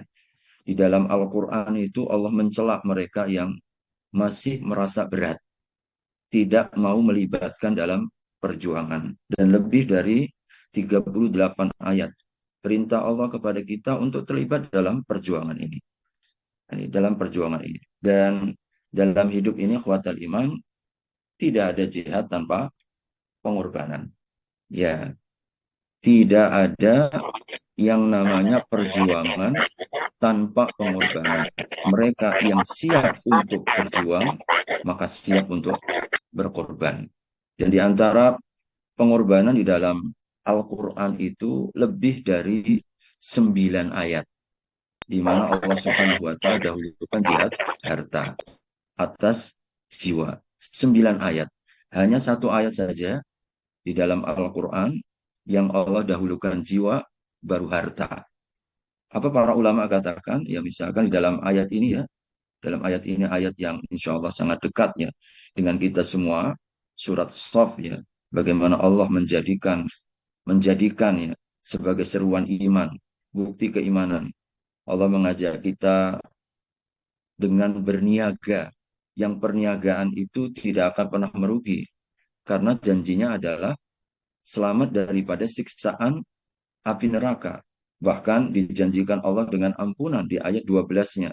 Dan lebih daripada itu, surganya Allah Subhanahu wa Ta'ala. Wa yudkhilkum jannatin. Bukan hanya satu surga, surga yang banyak. Tapi bagi siapa? Ayat 11-nya. Mereka-mereka yang wa tujahiduna fi sabilillahi bi amwalikum wa anfusikum. Ternyata yang dijanjikan oleh Allah yang benar imannya, mereka berniaga yang tidak akan pernah merugi, selamat dari neraka, diampunkan dosa-dosanya, insya Allah disamin surga. Tiket utamanya tujahiduna fi sabilillahi bi amwalikum wa anfusikum. Ada sampaikan oleh para ulama, kenapa harta hampir rata-rata hanya satu tempat saja di dalam Al-Quran, harta didahulukan atas jiwa. Pertama, ikhwatul iman, jihad jiwa itu memerlukan bekal. Di antara bekal utama itu harta. Ya. Jadi jihad itu memerlukan bekal. Orang kalau mau berperang, tidak mungkin dia tidak punya bekal. Mungkin perlu ongkos. Kalau sekarang mungkin perlu bensin, perlu makan, perlu minum, perlu baju, perlu peralatan, dan sebagainya. Dari mana? Kalau bukan dengan harta, maka didahulukan harta. Yang kedua, memberikan kesempatan kepada siapapun, bukan hanya berjuang itu milik kaum laki-laki, tetapi wanita bisa berjuang, orang tua bisa berjuang, yang muda bahkan yang sakit pun bisa berjuang. Dengan apa? Dengan hartanya, karena mereka yang membekali orang yang berjuang sama dengan mujahidnya. Yang ketiga, mengingatkan bahwa berjuang itu tidak hanya dengan fisik saja, tapi harta. Maka ulang-ulang berkali-kali ya, bahwasanya berjuang dengan harta sebelum dengan jiwanya. Dan yang terakhir para ulama katakan karena cinta kita yang terlalu sangat mendalam. Dan Allah nyatakan itu, wa tuhibbunal mala hubban jamma. Cintamu kepada harta itu hubban jamma. Jadi disebut oleh Allah cintanya itu bukan cinta yang biasa. Jamma itu artinya begitu akut, begitu mendalam, begitu mengakar di dalam hati kita. Maka hanya orang-orang yang afdol saja yang mampu untuk menginfakkan, lalu kemudian mereka yang sedia ya untuk memotong sebagian dari hartanya mereka. Dan kuatul iman, besarnya pahala tergantung besarnya pengorbanan kita. Kalau kita ingin mendapatkan besarnya pahala, siapa yang tidak menginginkan ini kecuali mereka yang paling besar pahalanya. Dan kita mengingatkan ikhwatal iman, kenapa dakwah adalah jihad yang sangat utama ya. Jadi dakwah di masa kini adalah jihad yang paling utama.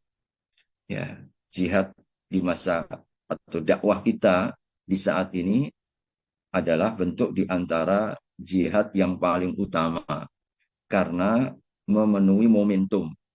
Jadi menepati daripada kebutuhan masa.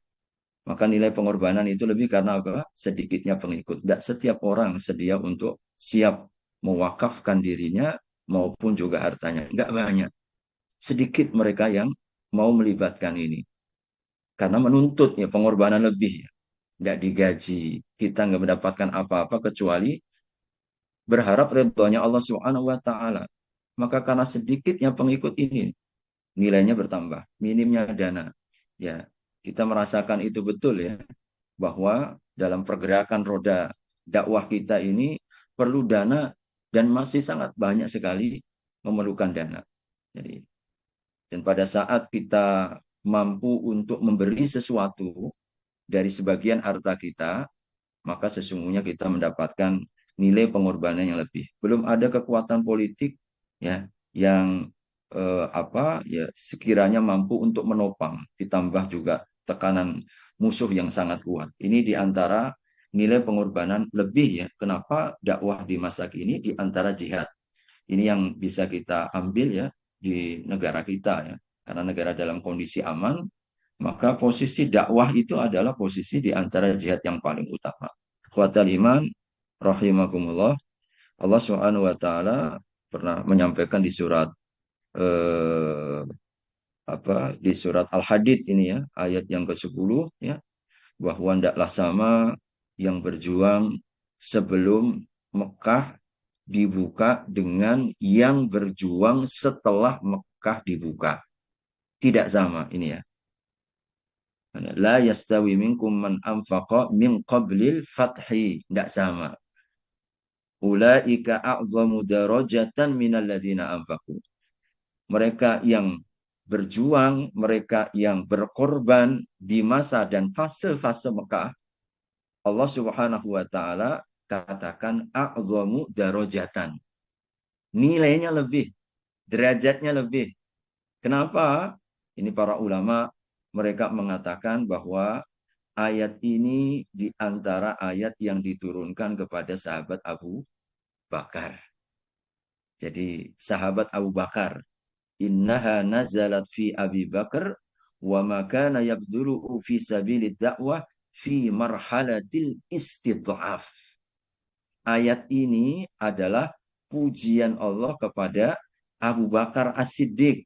Kenapa? Beliaulah yang memiliki peran dan tampil untuk memberikan hartanya pada saat fase-fase lemah. Jadi ketika kita masih sulit, kita punya peluang yang sangat besar pada saat itu untuk mendapatkan derajat lebih. Beda kalau semuanya sudah nyaman. Beda semuanya kalau sudah dalam kelapangan dan kemapanan. Kita memberi pada waktu itu berbeda dengan ketika masa-masa rintisan, masa-masa perjuangan. Maka disampaikan manafa'ani malun qattu manafa'ani malu Abu Bakar. Ini sabda Nabi. Tidak ada yang lebih memberi manfaat harta pada zaman itu selain hartanya Abu Bakar As-Siddiq. Maka ikhwatal iman, inilah waktu dan juga momentumnya ya. Momentumnya sehingga kita tahu mungkin di ayat ini, jadi di ayat ini Allah Subhanahu wa taala juga kembali memberikan kepada kita satu dorongan ya, kuatal iman, wa sayujannabuhal atqa. Akan dijauhkan daripada naron taladha, itu naron taladha al-atqa, yang paling bertakwa. Jadi ternyata yang dimaksud dengan al-atqa di sini dalam tafsir-tafsir sampai mendapatkan posisi derajat al-atqa itu superlatif. Takwanya bukan tingkat takwa yang biasa. Takwanya yang tertinggi. Tapi kedudukan takwa tertinggi ini bukan dengan tangan kosong. ayat 18 menjelaskan, alladzi yu'ti malahu yatazakka, yang mampu memberi hartanya untuk berzakat, untuk berinfak, untuk bersedekah. Dan lagi-lagi kalau kita baca dalam tafsir, Al-Atqa di sini adalah Abu Bakar As-Siddiq radhiyallahu taala anhu. Kita akan dapatkan cerita lain, kesaksian Umar bin Khattab radhiyallahu taala anhu ketika dalam perang Jaisul Usrah atau perang Tabuk, ya. Di perang Tabuk di mana Rasul SAW di dalam perang ini mendorong para sahabat untuk berinfak, untuk bersedekah. Karena ini adalah perang yang sangat jauh, perlu perbekalan yang banyak dalam kondisi cuaca yang sangat ekstrim.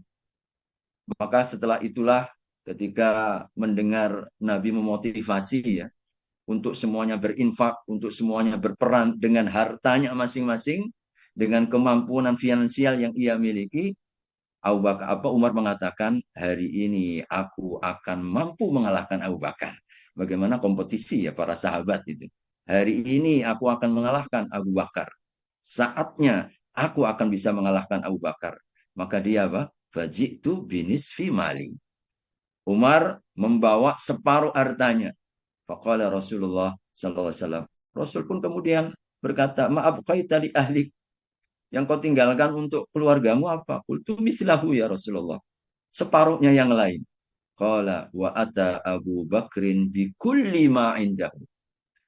Tiba-tiba ternyata Abu Bakar membawa seluruh hartanya, nggak tanggung-tanggung. Rasul pun bertanya, "Maaf qaita li ahli." Apa yang kau tinggalkan untuk keluargamu? Apa jawaban dari seorang Al-Atqa ini? Abqaitu lahum Allah wa rasulahu. Aku tinggalkan untuk Allah dan Rasulnya yang akan menjamin. Inilah kualitas. Jadi mampu membaca momentum. Ketika datang, dia lakukan yang terbaik dengan apa yang dia miliki. Setelah itulah Umar mengatakan, La usabiquka ila syai'in abada. Demi Allah, aku tidak akan mampu untuk mengalahkanmu, wahai Abu Bakar, dalam keadaan apapun. Jadi selalu beliau yang terdepan, selalu beliau yang terdahulu untuk mengambil momentum itu. Akhwatul iman rahimakumullah, dakwah hari ini ya sekali lagi ini memerlukan atau mirip sekali kondisinya seperti kita sebelum terjadinya perang Fathu Makkah, ya, di mana masih sedikit yang bisa terlibat. Ya, sedikit yang bisa terlibat. 5 juta dari Kalimantan Barat, ya, penggerak utamanya baru sekitar 500-an. 500. Berapa persentasenya? Artinya belum banyak yang terlibat. Begitulah fase di Mekah.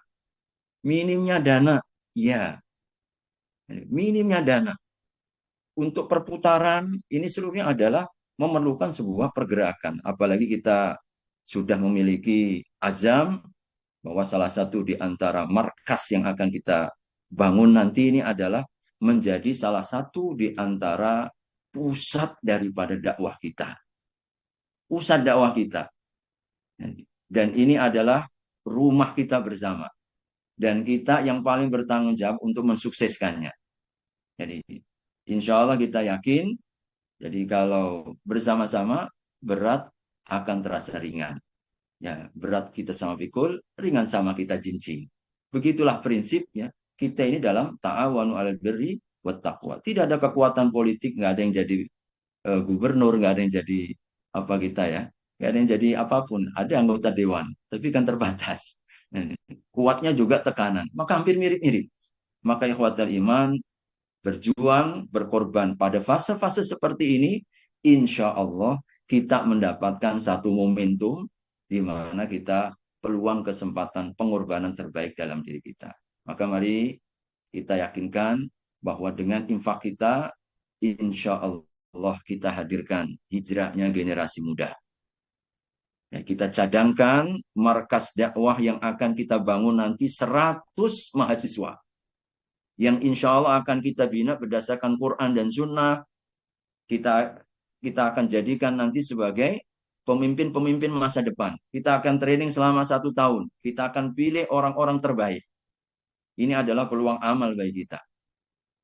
Dan ini saatnya momentum bagaimana kita menjadikan spirit Isra dan Mi'raj sebagai semangat juang dan meningkatkan leverage daripada eh, peningkatan perjuangan kita. Ini. Sebab hijrahnya generasi muda kita insya Allah akan menjadi hidupnya agama terutama dakwah Quran. Ya, dakwah Quran. Sehingga kita pesantren mahasiswa Quran. Pertama Kalimantan Barat yang akan dimotori oleh IKADI. Dan insya Allah akan menjadi markas kita bersama. Jadi, dan ini adalah peluang, momentum bagi kita. Jadi, peluang bagi kita bersama. Dan insya Allah melalui infak kita, terbantunya saudara-saudara kita yang lain. Karena kuatal iman, kita selalu mengingatkan bahwa di balik setiap yang kita infakkan untuk dakwah ini jelas alokasinya, jelas distribusinya, jelas berbagai macam alokasi. Dan bendahara Pak pasti lebih tahu ya bagaimana penghematan ini karena sementara ini belum maksimal yang kita lakukan, apalagi ketika kita ditantang nanti insya Allah panitia akan menyampaikan berapa kebutuhan kita. Nah kita berharap dan kita insya Allah memiliki komitmen malam hari ini ya, kita berharap kita orang-orang yang terdepan untuk memiliki komitmen agar kita yang akan meletakkan sejarah ya. Jadi kita akan menitipkan ya, sebagian dari apa yang Allah Subhanahu wa taala karuniakan ya. Untuk apa? Kita berharap tahun depan insya Allah mudah-mudahan kita sudah bisa menikmati. Saya berharap setelah setelah uh, uh, Isra dan Mi'raj ini ya, mudah-mudahan kita semuanya memiliki komitmen dan saya berharap langsung membuat komitmen kepada kelas masing-masing.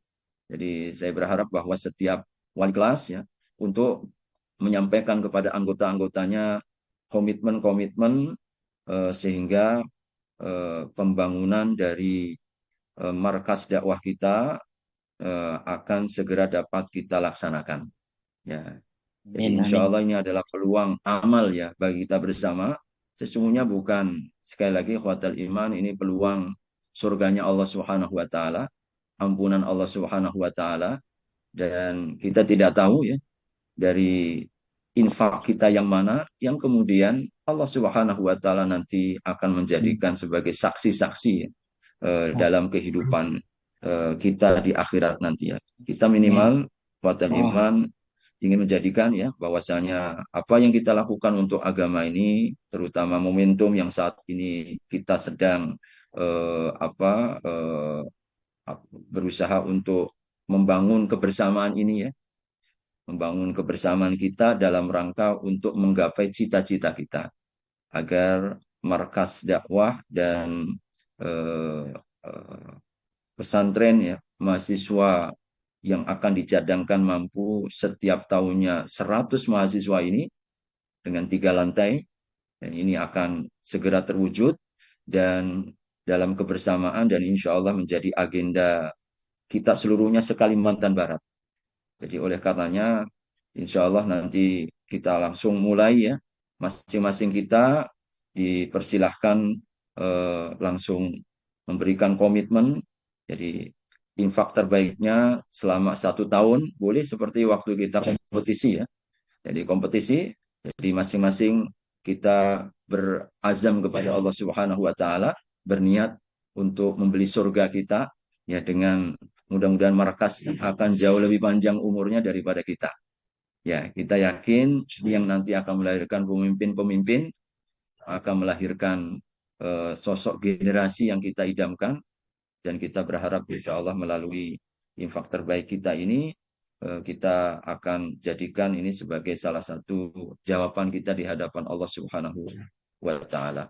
Wallahu taala alam bisawab. Ini yang mungkin sekedar penguatan ya, karena dimintakan oleh teman-teman panitia.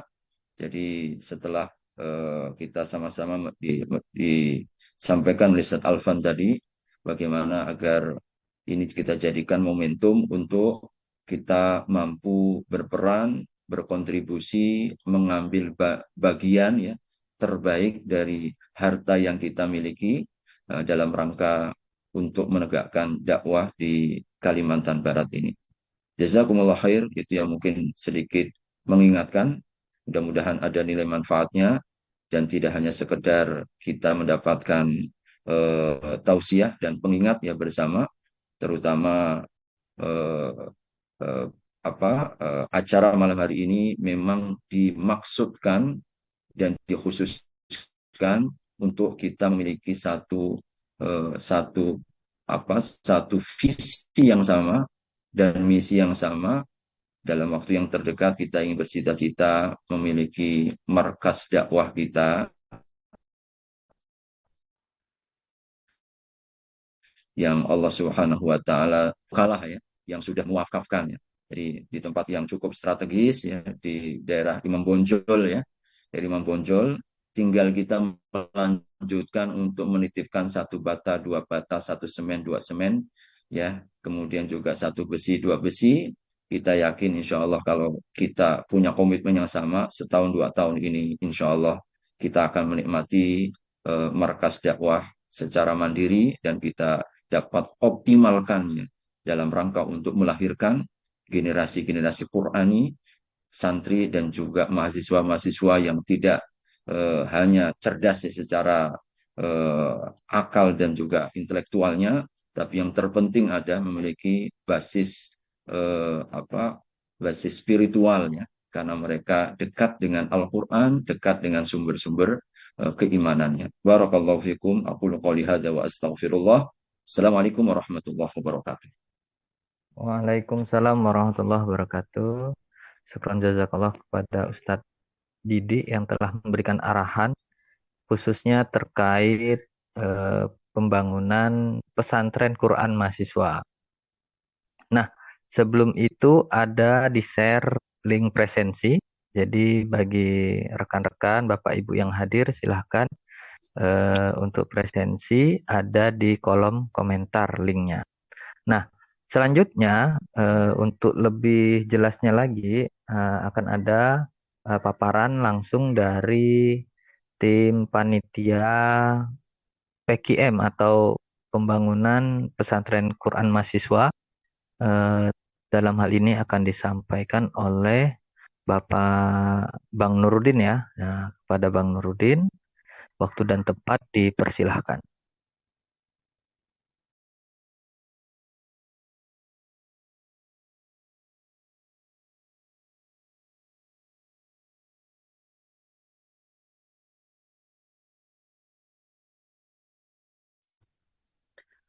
Baik, Assalamualaikum warahmatullahi wabarakatuh.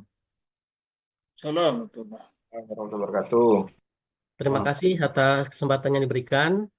Alhamdulillah pada malam hari ini kita masih diberikan kesehatan, kita masih diberikan kesempatan dalam rangka mengikuti peringatan Isra Mi'raj Nabi Muhammad SAW sekaligus sebagai langkah awal kita di IKAD Kalimantan Barat dalam rangka untuk pembangunan pesantren Quran mahasiswa.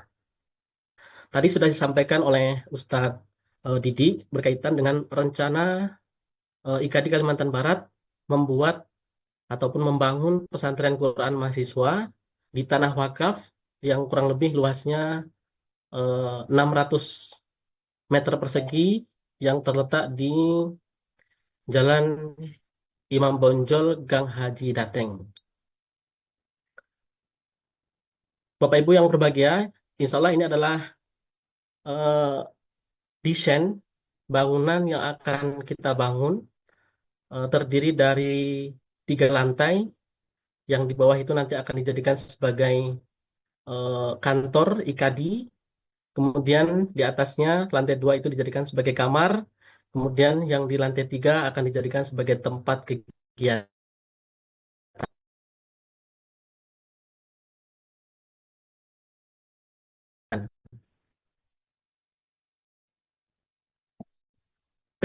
Ini tampak dari atas ya. Ini kalau di dalam RAB-nya, nanti kamarnya itu kurang lebih ada 14 kamar, di mana masing-masing dapat diisi 4 orang. Ya, paling tidak kita dapat menampung 56 santri. Nah, adapun kebutuhan dana yang dibutuhkan untuk pembangunan gedung ini itu kurang lebih 8 miliar dengan rincian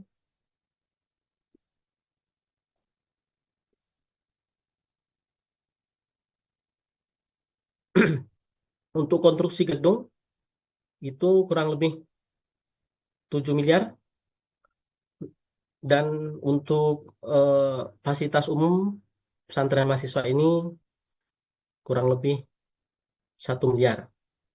Jadi total kebutuhan 8 miliar. Nah, bagaimana kita bisa berkontribusi di dalam pembangunan ini? Maka kami dari tim fundraising, panitia pembangunan pesantren Quran mahasiswa IKAD Kalimantan Barat, ada 6 cara yang akan kita lakukan. Yang pertama adalah wakaf pembangunan. Jadi nanti kita akan sampaikan berkaitan dengan berapa nominal wakaf dan bagaimana proses pengumpulannya. Kemudian yang kedua adalah pinjaman tabungan dakwah. Jadi misalnya kita nanti sudah ada komitmen wakaf dari masing-masing para dai sekalian, para talent, kita akan memiliki proyeksi misalnya dari 8 miliar ini, ternyata yang memiliki komitmen sebanyak kurang lebih 500 orang misalnya, kita sudah dapat potensi misalnya 4 miliar, maka kita untuk proses pembangunan, kita dapat menunggu dari pengumpulan uang yang ada, dan juga kita dapat melakukan melalui pinjaman tabungan dakwah. Berikutnya adalah melalui proposal dari orang-orang yang kita kenal, dapat kita lakukan pengajuan proposal. Kemudian yang keempat, ini dari para ibu-ibu, kemarin ada yang mengusulkan bagaimana kalau kita melakukan menjual pakaian yang masih layak pakai, di mana keuntungannya nanti akan kita gunakan untuk pembangunan pesantren Quran. Kemudian yang kelima adalah kupon wakaf. Jadi nanti akan kita buatkan kupon, di mana kuponnya itu nanti akan kita sebarkan kepada orang-orang yang kita kenal. Dan yang keenam, ini adalah wakaf material. Nah, yang pertama, ini adalah wakaf pembangunan, di mana wakaf pembangunan ini nanti masing-masing talent atau para dai sekalian yang hadir pada kesempatan hari ini dapat mengisi link yang akan kami sampaikan melalui kelas-kelas, di mana jangka waktu komitmen ini kita beri waktu 6 bulan, dan setorannya itu dilakukan setiap bulan. Nah, di antara nominal wakaf yang dapat kita sampaikan ini, jadi nanti prosesnya adalah masing-masing dari kita itu berkomitmen. Misalnya si A berkomitmen untuk yang di mana? Misalnya di komitmen di yang 100.000 satu bulan, maka komitmennya itu akan terakumulasi menjadi 600.000. Nah, ini bisa dibayarkan selama 6 bulan, atau bila memiliki keluasan rezeki bisa dibayar di satu waktu atau di waktu-waktu tertentu selama kurang lebih rentang waktunya adalah 6 bulan. Nah, jadi ini adalah gambaran yang hasil perkiraan dari teman-teman panitia. Kalaulah jumlah para dai kita ataupun talent kita ini kurang lebih 500 orang, dengan sebaran ada yang berkomitmen satu bulan 20.000 ataupun 30.000, sampai mungkin juga tidak menutup kemungkinan di antara Bapak Ibu sekalian ada yang berkomitmen setiap bulannya 10 juta atau bahkan lebih, itu juga diperbolehkan. Nah, maka dengan perhitungan seperti ini diestimasikan, ya, diestimasikan kemungkinan kita bisa dapat memperoleh paling tidak 2,197 miliar. Nah, nanti linknya ini akan kita sampaikan ke kelas masing-masing. Bapak Ibu, kenapa di dalam 6 cara yang kita sampaikan terkait bagaimana cara memperoleh dana ini disampaikan di awal, ini dikhususkan, diutamakan kepada para Bapak Ibu sekalian, para dai, para talent, karena ini yang akan kita bangun adalah markas dakwah kita semua, di Kalimantan Barat, kemudian juga akan dibangun pesantren Quran. Jadi, kalaulah nanti bangunan ini sudah jadi dan akan digunakan sepenuhnya untuk kebutuhan dakwah, maka tentulah akan mengalir pahala-pahala untuk orang-orang yang menyedekahkan ataupun menginfakkan ataupun mewakafkan hartanya. Maka kita mengajak kepada seluruh talent, kitalah sebelum kita mengajak orang lain, kitalah yang berkomitmen terlebih dahulu agar kita nanti mendapatkan bagian yang besar, mendapatkan bagian yang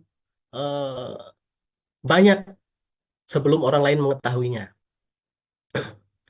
Jadi silahkan nanti diberikan wakaf terbaiknya untuk pembangunan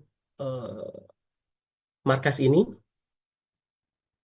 supaya keterlaksanaannya atau terbangunnya bangunan ini dapat terwujud dalam waktu dekat. Yang kedua, itu adalah pinjaman tabungan dakwah. Jadi memang karena kita tidak memiliki uang yang cukup pada saat ini, maka perlu kita untuk melakukan proses pengumpulan dana. Dan bila nanti kita sudah melihat potensi dari yang tadi disampaikan di awal, maka dapat kita lakukan pinjaman tabungan dakwah. Maksudnya itu seperti ini. Apabila Bapak Ibu atau memiliki kenalan atau siapapun yang memiliki uang yang tidak dipakai dalam waktu tertentu, itu dapat kami pinjam, ya, dapat kami pinjam, di mana nanti uang itu akan dikembalikan dalam jangka waktu tertentu dan itu tertulis di dalam surat perjanjian. Nah, fungsinya untuk apa? Fungsinya adalah agar kita dapat melakukan proses pembangunan ini dalam waktu yang singkat. Tidak kita menunggu-nunggu lagi, gitu kan? Nah, tahap awal, insya Allah kita akan melakukan proses pembuatan fondasi yang itu diperkirakan sekitar 500 juta. Kalau sudah terkumpul 500 juta, maka kita akan langsung melakukan proses pembangunan fondasi.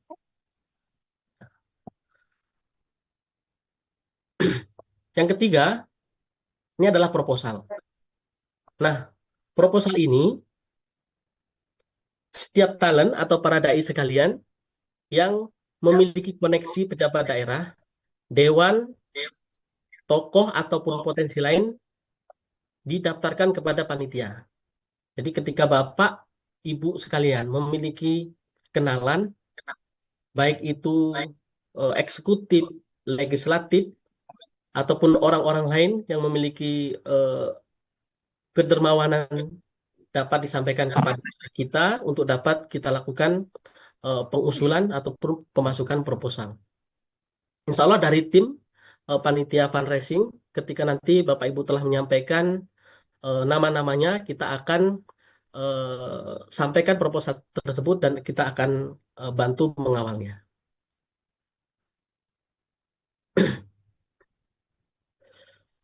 Jangka waktu insya Allah di 10 Februari sampai 20 Februari. Jadi Bapak Ibu silakan nanti ketika sudah memiliki bayang-bayang kira-kira siapa yang dapat diajukan proposal dan yakin Bapak Ibu untuk insya Allah bisa dapat, maka silakan nanti disampaikan kepada kami, panitia, supaya nanti akan kita tindak lanjuti. Kemudian yang keempat, ini adalah pengumpulan barang bekas untuk sementara yang kita, bukan bekas ya, barang layak pakai. Sementara ini yang akan kita kumpulkan itu adalah pakaian layak pakai, di mana tempat pengumpulannya itu di ICK mulai tanggal 1 sampai dengan 10 Februari. Jadi silahkan nanti disampaikan di sana ada tim yang akan melakukan proses penerimaan dan nantinya akan dirapikan, kemudian di packaging yang rapi, kemudian dijual. Proses penjualan dilakukan di Jalan Pemda setiap sore ataupun di CFD Ahmad Yani dan juga dilakukan secara online. Seluruh keuntungan dari penjualan ini akan kita jadikan sebagai dana pembangunan pesantren Quran mahasiswa IKADI Kalimantan Barat. Kemudian yang kelima, nah ini, yang kelima adalah kupon wakaf. Nah, kupon ini akan didistribusikan melalui IKADI yang ada di Kalimantan Barat, baik itu IKADI provinsi, IKADI kota maupun kabupaten. Nah, kemudian mulainya sekitar tanggal 3 Februari dan dapat diambil ke ketua IKADI. Nanti kita akan distribusikan kupon ini ke ketua IKADI yang ada di kabupaten kota, yang nantinya Bapak Ibu yang berada di kabupaten kota dapat membantu untuk menyebarkan kupon wakaf ini. Nah, untuk di tahap pertama kita akan cetak untuk yang 10.000 itu 30 buku, kemudian 20.000 30 buku, 50.000 20 buku, dan 100.000 itu 10 buku. Nah, selain itu, selain kupon wakaf, kita juga akan sampaikan kupon ini ataupun informasi ini ketika ada kajian-kajian yang dilakukan oleh para ustadz, baik itu secara online maupun secara offline. Jadi kita upayakan memang kupon ini dapat tersebar ke seluruh masyarakat yang ada di Kalimantan Barat. Nah, insya Allah kupon ini nanti setelah dicetak akan ada nomor serinya. Jadi Bapak Ibu dapat mencatat nomor serinya masing-masing kabupaten kota sehingga nanti ketika dikembalikan kita dapat menghitungnya. Khawatir disalahgunakan oleh orang, maka kupon ini akan diberikan nomor seri. Kemudian yang terakhir, ini adalah wakaf material. Nah, wakaf material ini akan kita mulai setelah pondasi selesai. Nah, jadi nunggu pondasinya sudah selesai dulu, baru kita akan buka terkait wakaf material. Misalnya terkait kita mungkin kebutuhan tanah untuk urukan 1.000 dam misalnya. Nah, itu kita sebarkan untuk wakaf material. Atau kita perlu pasir dan lain sebagainya, ataupun semen dan lain sebagainya. Tapi kalau untuk yang di tahap awal, pondasi itu kita memang upayakan dari satu dari yang kita beli supaya tidak terjadi perbedaan jenis bahan yang akan masuk. Nah, jadi nanti untuk wakaf material dapat berupa keramik, kemudian karpet ataupun pintu dan lain-lain sebagainya nanti akan dirincikan oleh tim pembangunan apa kebutuhan-kebutuhan untuk pembangunan ini dan akan kita sampaikan melalui informasi yang dapat kita sampaikan di kelas-kelas. Kemudian selain wakaf material ini dapat juga wakaf material yang berupa uang sesuai dengan spek yang kita berikan. Jadi misalnya kita membutuhkan 1.000 sak semen. Kemudian ada yang langsung memberikan semen, ada juga yang memberikan uang senilai dengan semen yang akan kita beli, misalnya seperti itu. Nah, itu beberapa alternatif proses pengumpulan uang yang akan kita gunakan dalam pembangunan pesantren Quran mahasiswa IKADI Kalimantan Barat. Yang sudah ada dananya saat ini itu kurang lebih 100 juta, di mana yang 35 juta itu adalah wakaf yang diberikan oleh saudara kita dari Malaysia. Alhamdulillah, mudah-mudahan ini bisa menjadi langkah awal bagi kita untuk dapat membangun pesantren Quran mahasiswa IKADI Kalimantan Barat. Mungkin ini yang dapat saya sampaikan berkaitan dengan fundraising pembangunan Markas IKADI Kalimantan Barat dan Pesantren Quran Mahasiswa. Mudah-mudahan Allah selalu memberikan kemudahan kepada kita semua dan kita dapat memberikan harta terbaik kita dalam rangka untuk pembangunan dakwah di Kalimantan Barat. Kurang lebihnya mohon maaf. Bila taufik wa hidayah. Assalamualaikum warahmatullahi wabarakatuh. Waalaikumsalam warahmatullahi Warahmatullahi wabarakatuh. wabarakatuh. Baik, dengan berakhirnya presentasi dari panitia pembangunan markas IKADI dan pesantren Quran mahasiswa, maka berakhir pula acara pada malam hari ini. Namun sebelumnya diingatkan kembali, silahkan untuk mengisi